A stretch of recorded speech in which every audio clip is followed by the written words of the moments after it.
Hey everybody, welcome back to the channel, and in today's video I'll be giving my review for Christmas with a Kiss. This is the Mahogany Christmas movie for this year. I don't think there's another one that's supposed to be happening. I think this is the one for this year. Could be wrong, but anyways. Um, so it follows a woman who returns home for her family Christmas carnival, unexpectedly meeting a photojournalist. That's the synopsis. So what's this movie about? Basically, she returns home to help her family with the Christmas carnival.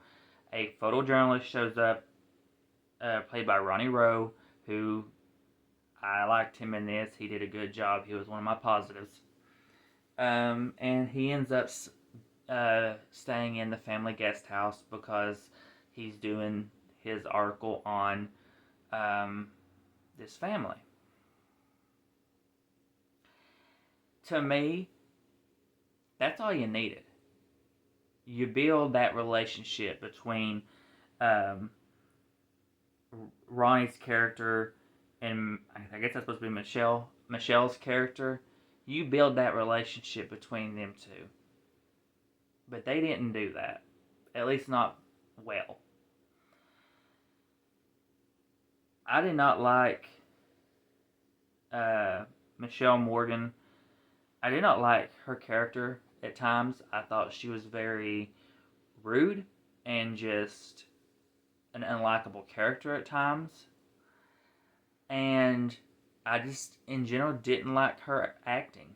I just thought she was a very bland, um, didn't really stand out kind of performance. Um, and then you throw in the fact that they're making her character basically lead two guys on because they throw in this ex-boyfriend that's a fireman played by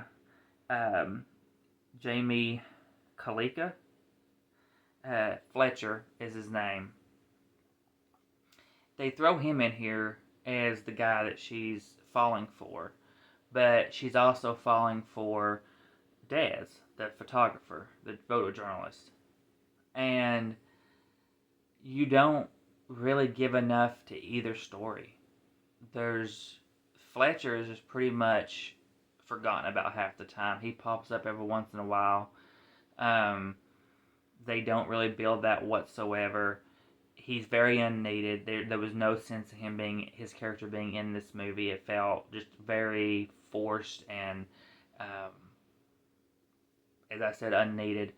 Um, and the story you should have went with Dez, it could have worked. It definitely could have worked. There was a secret that he had going. You you could have had her not be so uh, rude and mean toward him, and just had her be kind of neutral with him, and have them sort of work together and start to fall in love, and then her find out what his purpose was intentionally um, before he had a change of heart, and that could have been your big kind of blow up thing. You know, you had that there, but you didn't give it enough focus. You didn't give enough attention, um, and some of the line delivery was just not good. Some of the or not necessarily the line delivery, but some of the script just wasn't good. Some of the lines they wrote in here just um, wasn't what I would have wrote. uh, there's a music choice in one scene, and that I would not have used in this film. Um, but I will say this: it did give me the Christmas feel. I liked the grandparents and the sister and the sister's husband.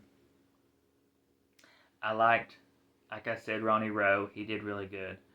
Um, but it just was not a great script. It had a weak script, um, that just and it's just going to be a forgettable film. Made it a very forgettable film. I'm not going to remember this come next year, and it's unfortunate. I gave this a shot. I was actually going to let my friend watch it first, and if he enjoyed it, then I was going to watch it, but he didn't really love it either. So I could have actually got out of watching it, but I went ahead and done it just because we are going to talk about it on the podcast. So I figured go ahead and do it, but it is what it is. It got a 2 out of 5 from me. Wasn't the worst of the weekend, but definitely not a great film. So, but that is everything for my review for Christmas with a Kiss. So please come like and subscribe, hit the bell, be notified for our videos, and we'll see you all in the next one.